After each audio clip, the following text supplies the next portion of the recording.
No peace.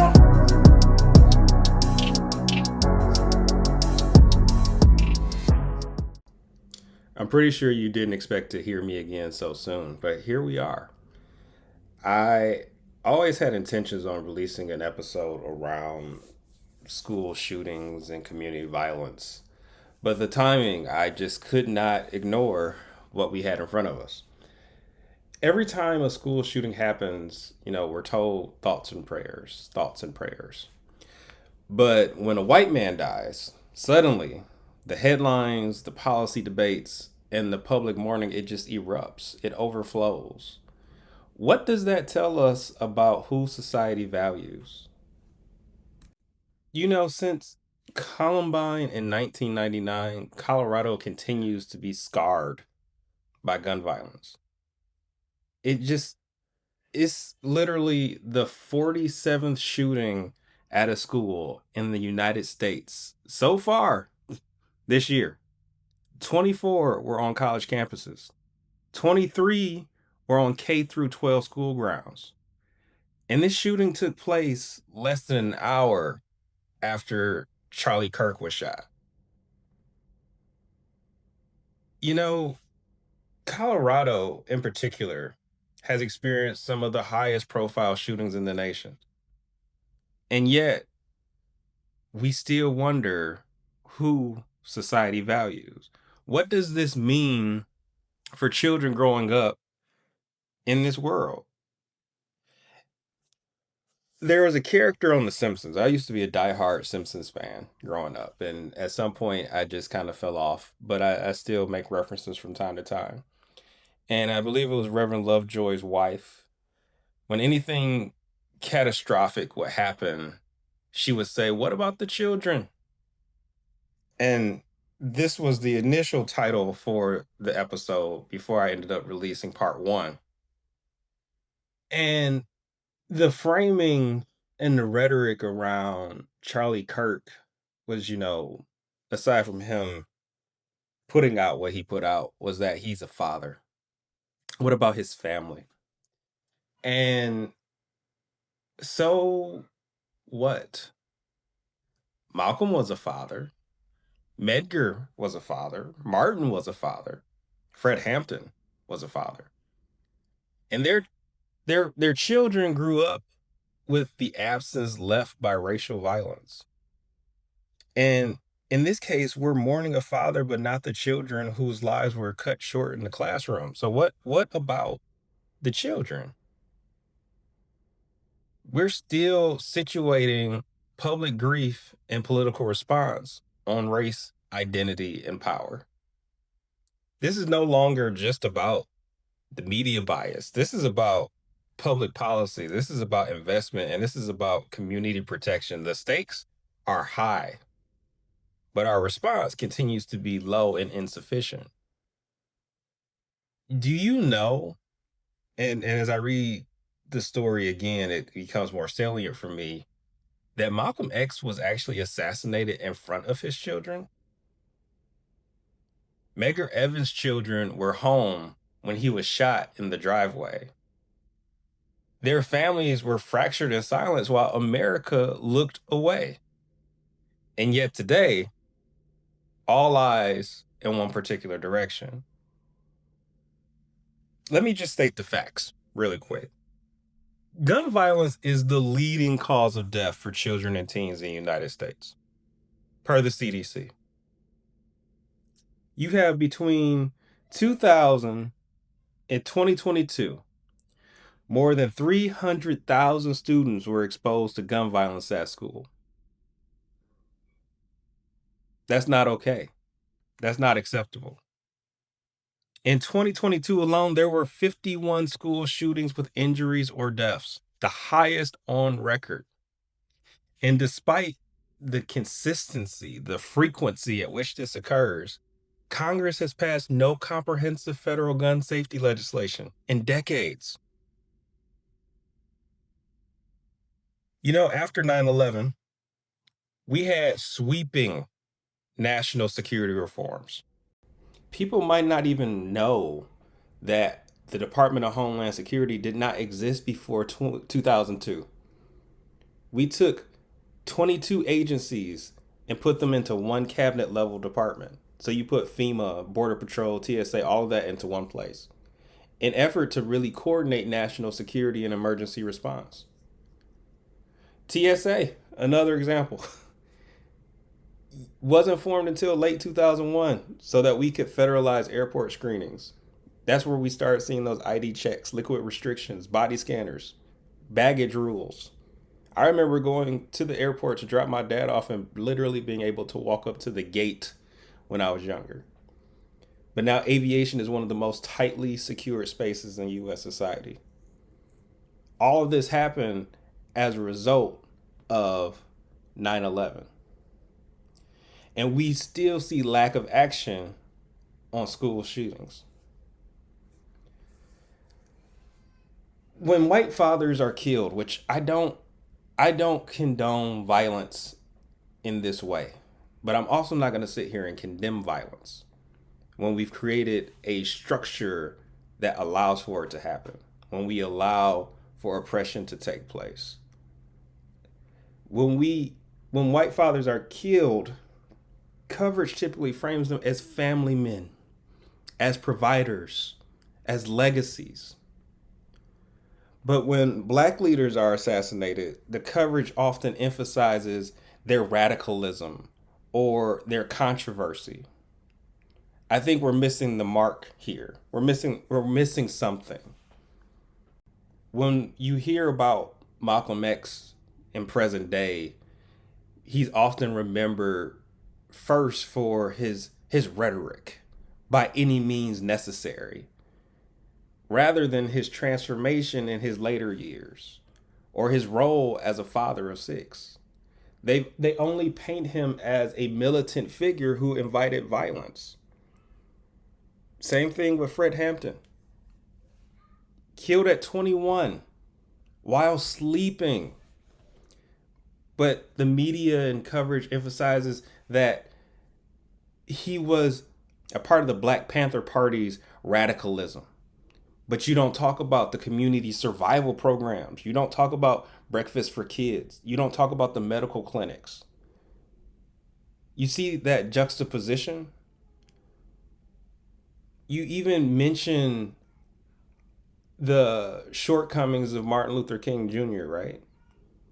And even with his global stature, U.S. media at that time only stressed his opposition to Vietnam War. And they described him as a divisive figure. And I think even in some of the research I've seen, Gallup polling at the time showed that the majority of white Americans disapproved of him. So the focus is really on radicalism and controversy. People are looking for clicks. Not much has changed. But when you have other figures targeted, and you could think about folks, I'm not here to compare, but even the Kennedys, for example, media emphasized their promise, their family legacy, the children that he left behind. But they rarely focused on the controversies. They talked about how a nation was robbed of its leader. And that's sad. It is. But you see the inequity in the way that this is described. There's so much focus on being a father and a husband, leaving behind a family, or a nation shocked. Doesn't mean the nation was not shocked at other times. And the same thing I think about for school shootings in particular, the loss of innocence of children. You think of Sandy Hook, you think of Parkland. So much emotional coverage, but no policy change, no reforms. And in contrast, black children killed by state violence. Tamir Rice, for example, 12 years old, often being portrayed as older, as dangerous, culpable. So when the victim is white, family and innocence dominate the story. But when the victim is black, radicalism, criminality, controversy, all of that overshadows humanity and grief. You still see Bernice King having to defend her father's legacy. You still see this this issue of mothers and widows left behind and children who are treated with far less sympathy in mainstream. So why is fatherhood used selectively to elicit empathy? Children are used as symbols instead of children being used as real humans. They're reduced to these symbols of resilience after violence rather than centered as grieving humans. I think about pictures that I've seen of Malcolm X's daughters. And even back to school shootings, it sparks this temporary outrage. But we still haven't done anything about gun reform, about mental health access. So is what about the children just rhetorical? Or do we actually want to protect children? Someone can explain that to me. I appreciate it. Because all is well for a public vigil, for a presidential speech, for anger and for brief calls for reform. But at the end of the day, it all turns into inaction. Columbine was in 1999, sparked a national debate, but no major federal gun laws followed. Instead, you have schools that actually leaned into zero tolerance and surveillance, which disproportionately harm black and brown students. And then, even at Sandy Hook, Barack Obama called it the hardest day of his presidency, pushed for universal background checks, assault weapon bans, and Congress blocked it within months. And public outrage, again, it faded. We could talk about Parkland. You had youth activism. The youth were organizing. It generated momentum. There was a bipartisan gun safety bill that got stalled in Congress. No broad national policy shift. The the the interesting thing, we go back to the Civil Rights Act of 1968, the Fair Housing Act. It was passed a week after MLK's death. And it was framed more as a way to quell uprising than to honor King's legacy. We don't have the same kind of sweeping reforms or national significance as others. And, with Fred Hampton, the Jay-Z line comes to mind. I arrived the same day Fred Hampton died. But his killing was really framed as a raid gone wrong. It wasn't a state-sanctioned assassination. There was no modifications to FBI surveillance until well after. There's a pattern here that I hope people are picking up on, and that Black deaths produce symbolic grief and brief mentions of healing or unity, but little systemic change.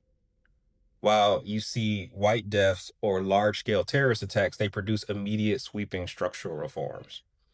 JFK, the creation of the Warren Commission, you had stronger Secret Service protections. You passed the Civil Rights Act of 1964. Part of that was due to Johnson's push. But even RFK, the daddy, we're not going to talk about the son right now. But that influenced some gun control measures. So when we say, what about the children, right? We have to mean all children, not just the ones the media or politicians decide are worthy of empathy. So that means pushing for change at every level. Individually, we have to challenge the narratives, right? When someone frames violence against Black leaders as, oh, they were too radical, we have to ask, why don't we extend the same humanity given to others? And we have to educate ourselves on how school shootings and community violence connect. But they are actually symptoms of a culture that normalizes guns and devalues certain lives.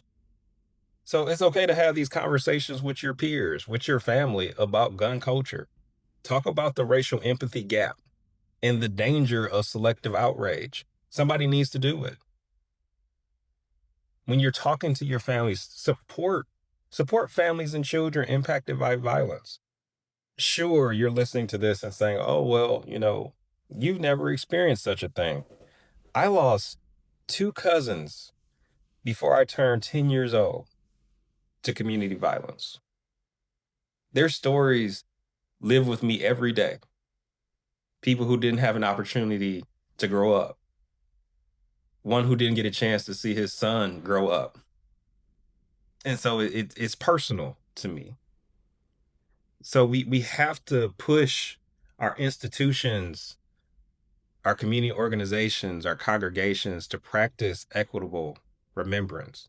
You have to name Black children, name Black fathers, name Black mothers, and other people who are victims of systemic violence alongside those who get national headlines. And we have to amplify the voices of survivors. When you have youth who are willing to organize, to get active, who lead the charge, you got to get behind them. You got to amplify their voice. You got to let them know that you are listening. We have an opportunity, again, unfortunately, to advocate for evidence-based gun safety policies. How many times do we have to talk about universal background checks, safe storage laws, banning assault-style weapons? Sure, pulling them out the store was great. They're not gone, obviously. And we have to start pushing for national shifts, the same way that we saw after 9/11, comprehensive reform. If we say that gun violence is a public health crisis, we need some dollars, y'all. Throw the money in the pot. No child should be expendable. At no point should that be okay. We need cultural change around guns, around safety, around race. We have to reframe security from militarization to care, to prevention. It should mean community well-being. Because if we mean what we say, what about the children? If we really mean it, then every child, every family, and every community deserves more than thoughts and prayers. They deserve action. That's enough for right now. That's enough to ponder. We have our marching orders. Because children deserve more than symbolic sympathy, and families deserve more than selective outrage. Our communities deserve more than being told that their grief is radical. They all deserve action. All of them. Thanks as always for tuning in. Please be sure to subscribe. And in case you forgot, equity matters.